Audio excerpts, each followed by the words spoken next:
പ്രിയജനസുഖവാർത്താം വേദിതും ത്വൽ പ്രിയേസ്മിൻ തവ പുരമഥയാതെ ഫൽഗുനേ കീർത്തിധന്യേ പ്രതിനിമിഷമവാപ്തേർ ദുർനിമിത്തേ കഠോരേർ നകുലപവനജാദ്യേർ ധർമ്മജോ ദുഃഖിതോ ഭുൽ.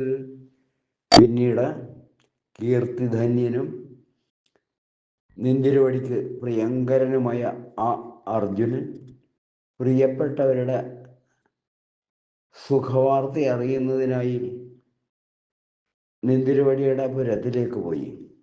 അപ്പോൾ നിമിഷം പ്രതി വന്നെത്തിയ അതികഠിനമായ ദുർനിമിത്തങ്ങളാൽ നകുലൻ, ഭീമൻ മുതലായവരും ധർമ്മപുത്രരും ദുഃഖിതരായി തീർന്നു.